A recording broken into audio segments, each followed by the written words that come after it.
fucking pissed me off so much. And it was such a negative experience that I did not work on the design for like probably 4 or 5 days after that.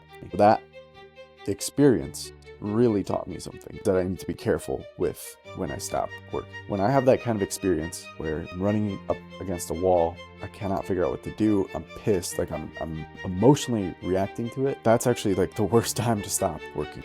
Welcome to the Willpower Podcast.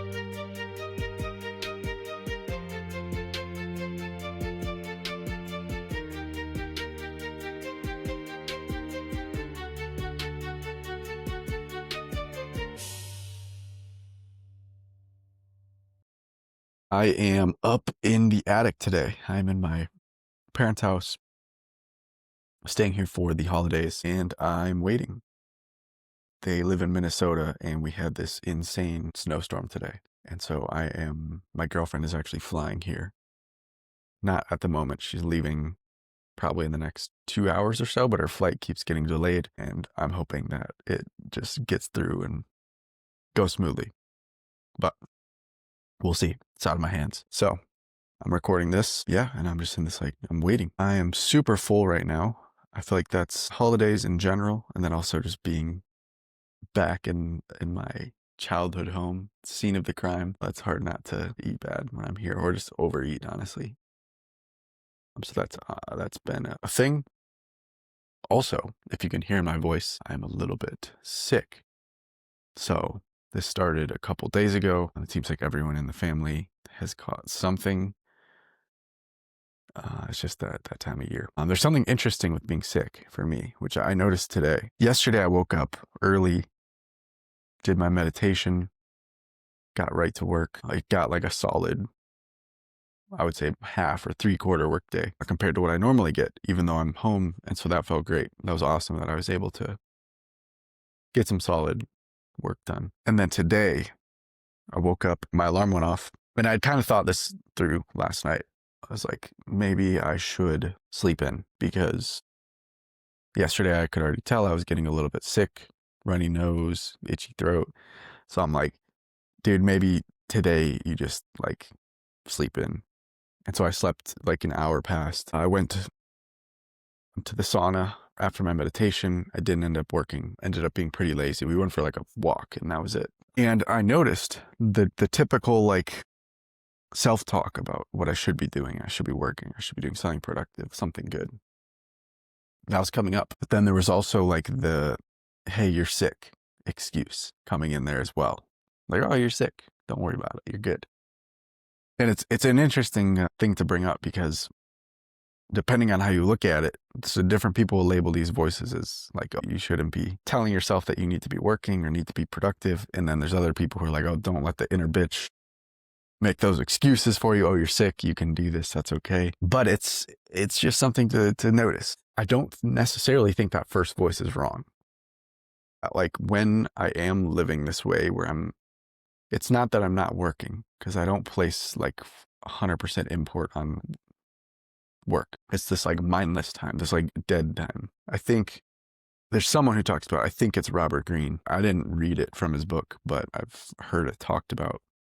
He talks about this concept of alive and dead time. And basically any moment of your life, you can pause and be like, okay, am I alive right now, or am I just passing time? Is this dead time? And it's not that I'm not working, it's that it feels like dead time. It's oh, how can I just feel some pleasure or numb myself, or just move through this time? And so I don't think necessarily that first voice is bad. That's saying hey, motherfucker, what the hell? What is this? What are we doing here? Because I'm looking for something more meaningful. And that's a good impulse to have, in my opinion. I'm happy that I have that. What that actually turns into, I don't know. We'll see. But I think it's healthy to have in the first place. So that is where I'm at right now. That is me being here in Minnesota, being home for the holidays, all of that, being off work. I also have the Sunday excuse. So I'm recording this on Sunday, and that also became my secondary excuse. It's oh, it's Sunday, it's not a work day. Because this isn't always the case. Usually what I've found is I will take one day fully off of working, either Saturday or Sunday. I'll take off. And so for this week, it just felt right that it was Sunday. And it didn't like feel right. It wasn't like, oh, this Sunday is going to be, it was like, oh, I'm not working. And so it feels right that Sunday is the reason I'm not working. It was like a after the fact labeling of the day as a non-work day, Sunday. But anyways, I don't think there's too much value in like diving too far into those things. And I know that's kind of what I do, but at a certain point, I think overanalyzing just like doesn't lead anywhere. It leads down this spiral that goes to nowhere. And even trying to over-optimize those things, the same thing seems to happen, which is that I end up spending more time thinking about it than actually doing anything different. So that's been a philosophy I'm developing a little more as I have kind of moved out of my early 20s now into a place of more like, okay, these things happen. Things happen that I'm not happy with. Like my behavior is not always going to be the peak of where it could be. And maybe I don't need to like investigate every time and like dissect it, and maybe just like allowing those things and continuing to have like I guess the goal or the intention, whatever you want to call it, of doing my best. That seems to be not always like, being so like tightly bound and like, oh, I need to fix this thing. I need to do this thing exactly right. I don't know. I need to think more about that. I know it's a thought pattern I've been having more of, but I haven't fleshed it all out. So I don't know if I have the most eloquent thing to say about that other than the fact that it's there and it's something I've noticed. So that kind of brings me to one other thing I wanted to talk about, which is like this idea of working as an entrepreneur versus not working, and specifically as like a solopreneur. So being in a place where there's no real team around me. I have people that I'm working alongside, one or two-ish. So it's not like I'm completely in isolation, but there's no one I'm reporting to. There's no one really expecting much of me. For the most part, this is just me deciding what I do every day. I think deciding when not to work is actually a really important skill to have. So with the app, I've been working with a friend, and he helped me put together an entire design for a new basically experience of the app, like a complete new UI and different interactions, and like the flow of the app is different. At the foundation, it's the same thing. It's still serving the same user problem and giving the same solution, but it looks much different. About 2.5 weeks ago or so, it was a little bit after my race. That same week though, I started to try to implement some of the screens, some of the like from the Figma design. I was working on Cursor, and one of the first screens was like just like a sign-in, very simple, and there was a background element that was just not like Cursor couldn't figure it out. I was trying another tool called Builder that wasn't quite working. I spent like an hour trying to build just one single screen using AI tools for coding, like all the stuff that you would think would make things go super fast and typically do. For whatever reason on this one thing, they like could not figure it out.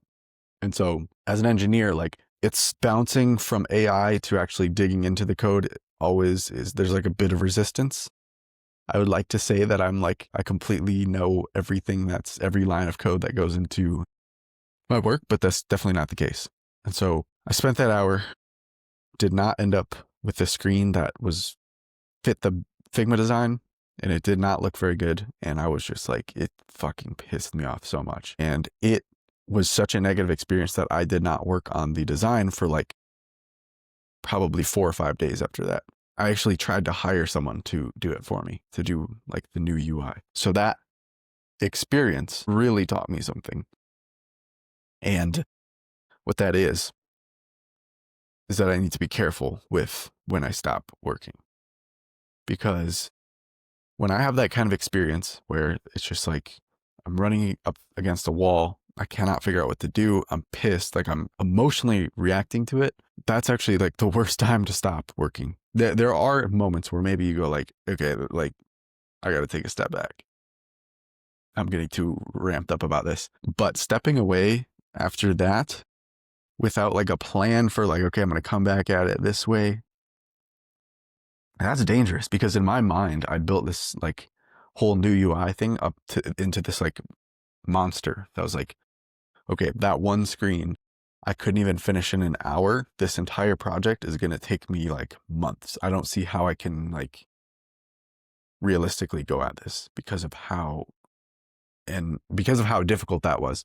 Really, it's because of how emotionally charged that moment was. And so what I've been doing now, so I started working on it again, and it was like everything was flowing perfectly. Like the screens are showing up how I want. Obviously there's like work involved, but things are just like moving. I'm like marching along. I'm knocking out different pieces of the UI.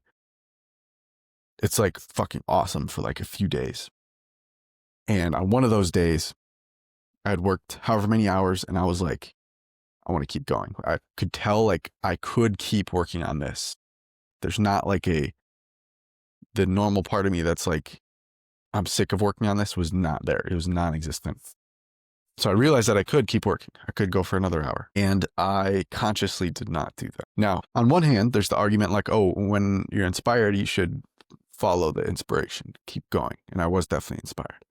Then there's my argument, which is I don't want to always work until I hit a wall, because let's say it this way.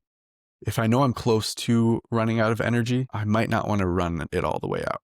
I might want to save a little bit, because what ended up happening that time is I stopped working. I knew what I wanted to work on. The next day I picked it back up and was like immediately off to the races. So it left me this like excitement around the thing where I knew what I was going to work on. I knew that there was some traction already there. I knew things were going to kind of move smoothly and work. And so that was more exciting to start on. And it kept me reduced. It took away completely, eliminated that block, which was that like 4-day block where I just didn't work on the new UI because I thought it was this huge thing that I couldn't do. So that's one thing I've noticed being an entrepreneur, and in general too, if you work a normal job, like stopping at the right time changes the way that my brain sees a problem, and it changes the level of energy I bring to that problem. It's like living to fight another day. Like if I've considered this like, oh, I wish I was, the type who works 80-hour weeks. I wish I worked 12-hour days and just like grinded. And I see the backside of that, which is less quality work in those later hours. And then also less quality work in the earlier hours because the later hours fucked me up from the day before, whatever it is. I think there's a huge value in having this like anticipation, this excitement, like, oh, I can't fucking wait until I get the chance to continue working on that thing that I was on yesterday because it was going so well. And of course, like naturally things don't always just work perfectly. Work is not fun all the time. It's not always going to be smooth. There's going to be challenges, and I face those every day. But it's much more so when I have that excitement and when I kind of know things are working. And then when I do hit those walls, I tend to hit them when I still have the energy to just like plow right through them. So there's not a chance of like bouncing off the wall and then trying to build up steam again. It's just fucking straight through it. So that's a thought. Another thought on not working is probably related, but it's around not like trying to fit in work at weird times. Like this comes into play when I'm here at home, which is like, if I'm sitting on the couch with my mom on the other couch, or we're watching TV or whatever, like that's not the time to like try and make some touches to the app or check emails or whatever it is, whatever your work looks like. It's like, that's not the time. I'm trying to figure out what's the biggest cost of that? I think the biggest cost of that is what I was just talking about, which is the story about the work. So first of all, it's not that effective. It's not very effective at all. Me making little adjustments on the app during those moments is probably like 25% as efficient as if I was just like dialed in on it. And so then the question arises, which is like, well, why am I taking away from, like, why am I breaking up my attention when I could just save this for when I have full attention? So that's first, is like, it's not that helpful to do in the first place. It doesn't do that much. Second, and I think the more nefarious, the more like really hurtful part of, or piece of trying to fit work in at weird times with half attention, is the way it changes how the work feels. Like, work becomes this weird thing that is done on the side, and there's a higher chance of hitting these walls. The work ends up not being of high quality, probably is going to have to be redone anyways. And so there's just a higher chance of hitting friction points. And the friction points don't need to be as much. That's the other thing. Like, it feels like there's more friction, even when there isn't. Or when it's like the type of friction that would not affect me on a normal work day when I'm just focused on one thing, feel like a lot more when I am sitting on the couch, doing other stuff. And so the risk in that is that I hit a friction point that actually stops me. I don't push through it. And then now I have that to sit with for the next however many hours or days until I actually get back to work. And there's the chance that that stops me or delays the time before I actually hit that problem and focus in on it. Or it could change the way that I see the problem in the first place. And it could change the way that I am able to work through it when the time comes. So hopefully that makes sense. But I think this idea of like friction and my ability to get through friction is really important when it comes to my mindset around a task and like my energy and my enthusiasm going into it. And those things are very, very important and not to be understated. Having enthusiasm going into a problem makes the world of difference in terms of how it's solved. Because if you believe you can solve something, it's so much more likely than if you're facing a problem that's like, I don't know if I'm going to be able to figure this one out. This might not work. It's like so much of a higher chance that it's not going to work if you think that way.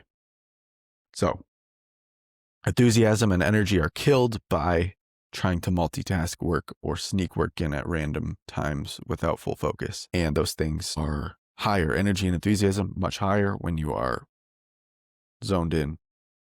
And also they trail off over time. Like, they can get killed by having those bad moments where you hit walls and are not able to push through them. So that's huge for being an entrepreneur, being a worker who does not have a boss who tells me what to work. Knowing when not to work is actually very, very important. It's also very important to know when to work. And I think this is something that there's a mix of voices around this topic of like, oh, okay, here's you're working too hard, you're working too much. And then there's also the hustle culture, which is like, just fucking work more. But being able to actually just work is a skill in itself. It might be, for me, that's always been the thing. It's like, okay, I don't really I just want to feel like I'm getting solid work in every day. And I think that, like I talked about earlier, always overanalyzing and like just trying to dig into problems sometimes isn't the way to do it, not the way to go about it. But finding a system that works for you, for me, what I have found is my work is the best when I wake up, and I do it pretty soon after waking. Lately, I've been doing my Vipassana right away in the morning. And then by 9 a.m., I am ready to work. Another piece that has seemed to help me a lot is fasting in the morning. That lets me get about 3 hours or so of like really dialed in work. And yeah, I don't know. I think honestly, like, I usually don't stop at that, but 3 hours of dialed work is pretty solid. I honestly believe that. Like, it's shocking what can get done in 3 hours a day over the span of like a month.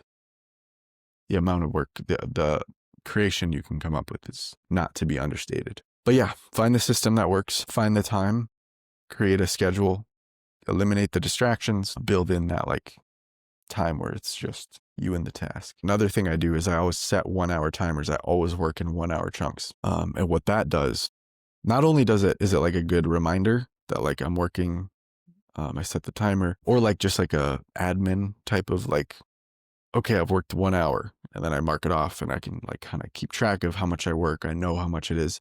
The other thing is now that I've done that for this entire year, probably a bit before that as well, but I've definitely been doing that for this year. Like when I hit start on the timer, it's like, go, it's time to work. And my brain switches modes, and there's no more like negotiating around anything else. There's no like, oh, I should check my email. There's no like, oh, I should go whatever, go make food, or I actually want to read right now, or whatever it is. It's just like, okay, you set the timer, start on the task. So I think it's the routine of that, which I believe can be built in plenty of other ways. So find some routine that only happens with work and begin like solidifying that routine. So it could be coffee. That's a good one too.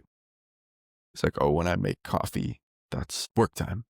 So I make coffee, go sit at my desk, hit the timer, boom. It's like all these little things that are kind of like building momentum in the background and like reinforcing the story that is, it's work time for me. And my brain hears that story and it goes, all right, we're locked in. We're doing this. So I guess that turned into when to work and also when not to work and how to work and how not to work. More importantly than when. All right, what to do with free time. This was another topic that is an interesting one. So this has come up for me having finished my ultramarathon, which I talked about last episode. Did that 100 miler. That was like my life before then. Like not my life, but that was my free time before then. It changed over time, but there was a buildup that peaked around 100 miles in the peak week, and then a taper that went to the race. And in that 100-mile week, and like in all those weeks leading up from like 70 to 100, that was like my life. It was like, okay, work in the morning, maybe in the afternoon, spend like some time reading or something, get some more work done, do my hour meditation for the evening, and then go run like 12 miles or 10 miles or 15 miles or whatever it was that day. And that was just every day. So it was basically an average of like 2 to 3 hours of running every single day. Saturdays were like 5 hours. And yeah, that just took up my evenings. That was all my free time went to running. And then also obviously meditating, which was another 2 hours a day. And if you add all those up, at the peak, I was running about, I think 17 hours-ish or 18 hours that week. So the 18 hours plus 14 hours of meditating is like 32 hours. And that's almost a work week of meditation and runs. So I didn't really have free time. It was very little when I took into account work. Now, I still meditate. So that's still 14 hours a week. But then I just have like all this time. I have the fucking full evening. It's like 6 p.m. and I'm like, okay, what do I do now? I have to meditate at some point. If I meditate now, that puts me at 7 p.m. Okay, what the fuck do I do then? It's like I have, at least 3 hours of just the open void of, yeah. And that's weird. It's weird going into evenings like that without a plan for me. Most times in my life, I have some like ritual or routine around the evening. So that could be like jujitsu. That's been a big one for a lot of the time. Like the first 2 years I did jujitsu, I was going 5 to 6 days a week every evening. And so that was just my evenings were just that. Other times it's the gym. This year it's been kind of, other than before the running time, obviously running took over, but I started building in other things. Like I did a flag football league, I did improv class. So trying out things in that way. But yeah, now I'm at this point where like, I don't have anything scheduled out for evenings at all. And it definitely feels weird. Yeah. Figuring out what meaningful things to do with free time has been an interesting dilemma for me, because I think this place I'm in where there's no plan is not the optimal way to go. It rarely leads to anything of quality in terms of the time or the activity I engage in. Rarely. It does occasionally, but very rarely.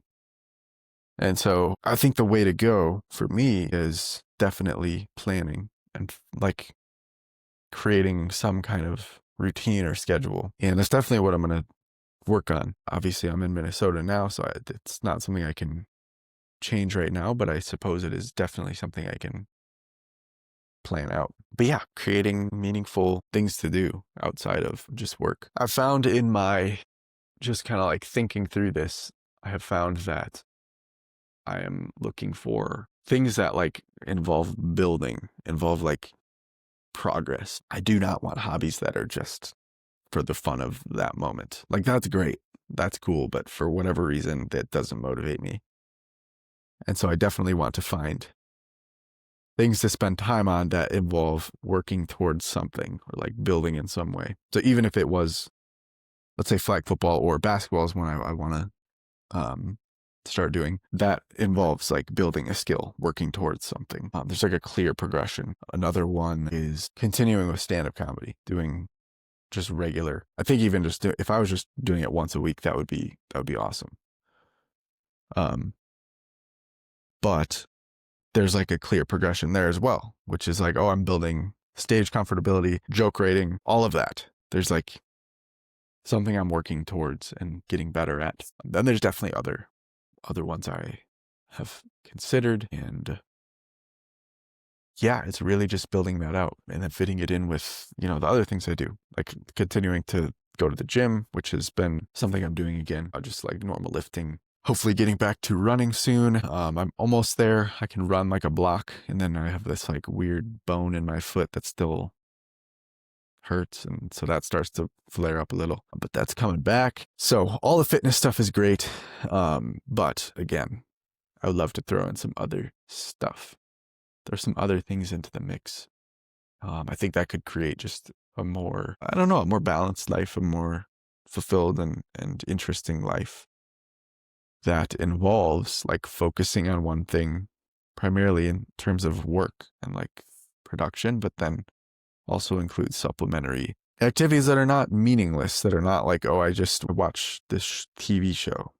It's like, okay, nothing really came of that.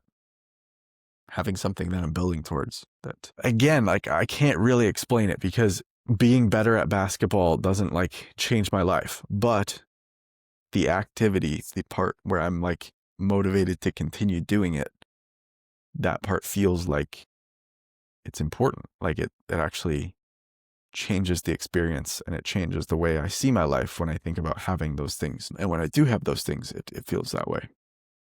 So I don't know. I think it would also just add a little spark to life. It adds that like excitement when there's a thing that's outside of what is normal, and then also includes challenge and growth. So all of that, building a awesome life, and a life that doesn't, just like a life that I want. Figuring out what that is. The last piece of this episode I wanted to talk about is something I wrote about on Substack, and I called this I think I just called it the end. But it's this fallacy that humans have, that the end is always the most important. And it's something I've noticed, and I feel it too, of course. So here's like the best example. When there's nothing more horrifying than the thought of like a loved one dying and knowing that their last moment was them suffering immensely, like them in pain. We always hate that idea, right? Or like knowing someone died in their sleep, you feel better. But knowing they died in some horrific way, like that feels horrible. That for whatever reason, it feels, that feels like significantly worse. And I think even to the point where like, if you imagine, again, this is like horrible to think about, but imagine a loved one was in some horrific accident and they're in pain and there's no help coming. There's no saving them. They're just in pain. And then they have this moment where they take a breath and they're like, okay, they're at peace. They smile, the pain fades away, and then they die. That feels like a good ending. Like, of course, the pain part wasn't good, but as a whole, that doesn't seem that bad. Versus, someone has a peaceful life, they're living great, and then they have this like gruesome ending, and they don't have that moment of peace right at the end. for whatever reason, like that last moment of life is so, we've like put so much importance on that. And I do it too. I feel the same way, but I also think it's kind of bullshit. Like it doesn't make any real sense why we care that much about the last moment as opposed to any other moment. All of the moments really mean the same thing. And this came up because I was talking to my girlfriend about not wanting to eat certain meat anymore. Just because I've gotten to a point where I decided, this was a few months ago, I decided to stop eating meat that was like factory farmed, or where just if I didn't know where it came from, I'm not going to eat it. The reason is exactly that. It's not about living painful deaths. It's about just like causing unnecessary suffering that I don't need to be a part of. So what she told me about was that at a lot of the bigger factory farms, they have more painless ways of stunning animals. They use gas rather than necessarily needing to do the bolt. And the bolt is supposed to be like, just take them out immediately. Basically, they shoot a bolt in the animal's brain, and that just like stuns them and also hopefully kills them. But then they also die from blood loss right after. This is the slaughtering process. The bolt is a little bit less effective. It doesn't work every time. And also, I think animals get really freaked out going into that. Versus with the gas, they're just like in a room, the gas, nitrogen or whatever comes in, and then they like asphyxiate or whatever the process is that puts them to sleep. And maybe they don't asphyxiate, they just go unconscious from not having oxygen. And then they're, cut open and they bleed to death. Not to get too much into the details, because I don't even know if any of this is correct. The point of this is, there was this interesting argument she made, which was like, oh, but they have such a more peaceful death in this way, rather than in the small farm way, they go through more stressful, painful death. Again, it's like, why do we overemphasize the end so much? Why do we care so much about what happens right at the end? Now, in this case, there is some validity to that argument, because the ending of their life is by far the most probably by far the most like standout experience. It's not like they have like a normal day and then they die. It's like they have this fucked up, like they have all these, for farm animals, the entire life is for the most part pretty homogenous. Like if they're factory farm, it's kind of shit, but they're kind of going through the same experience every day. And hopefully it's not crazy painful. And then there's one day where there's this like, different experience, which is that they're put to sleep and then killed. Same thing for like an animal that lives on a pasture and lives a life grazing and then is brought to slaughter one day. It is like a standout event, but I think the point still stands that this emphasis on the end is very interesting. And it kind of like disregarding the rest of it. Like, oh, whatever happens before that, at least the ending is nice. So yeah, it's just, again, like an interesting human phenomenon. I've heard of a study that was done about colonoscopies and how men remember their experience and describe their experience of a colonoscopy. And I believe what was found is that the end and the peak were like the parts that were remembered. So even if a colonoscopy was very painful and uncomfortable, if it ended with low discomfort, low pain, the guy would remember it being like less uncomfortable and less painful, especially if there was no like peak moment. So that, again, you remember the peak and you remember the end, and those other things in the middle, which are all like the same area under the curve of the total experience, don't end up in the memory of the experience. They don't end up in like the way we store that information. And that's also interesting, because that brings up a whole other philosophical question, which is, are we living for the experience of that moment, or are we living for the way we look back on it? Are we living for the experience as it's remembered, or as it was lived in the moment? And that's its own can of worms that I don't even feel ready to like dive into. Both seem to feel important. Here's another to go along those lines. If you think the memory is the more important piece, imagine this thought experiment. So imagine you are going to the dentist and you are having your wisdom teeth removed, and you Go in there, they put you under, however they put people under for wisdom teeth, but you're like fully unconscious. And then all of a sudden you wake up. And you wake up, but you're unable to move, you're paralyzed, but you can feel everything. You can feel the doctor like cutting into your mouth. However they take out wisdom teeth, they're like doing that surgery. Can't do anything.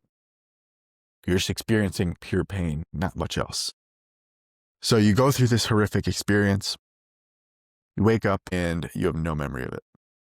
You don't remember having a painful experience. You don't remember waking up.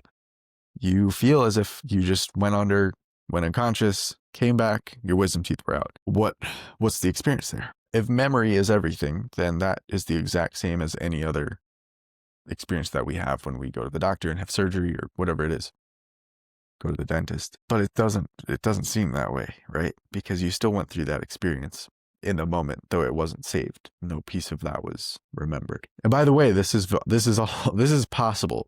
It's possible that every time we're put under anesthesia that we're actually fully aware of it. And then we just like, what if amnesia just shut your memory off? It just shut off the ability to create memories. How horrible would that be? So that is to just say, like, I don't think memory is everything, but at the same time, you could flip the script, do the exact opposite and say like let's say you remembered it that way. You would now have this, like, even if it didn't happen, like you had a normal experience, you went under, woke up, but then you had this, like, for whatever reason, memory that some horrible thing happened where you could feel everything and you're in pain the whole time. That also doesn't feel like now you live with that memory. And every time you think back, you kind of have this like shocking negative association. So I don't think we fully live for memories or for the experience of the moment.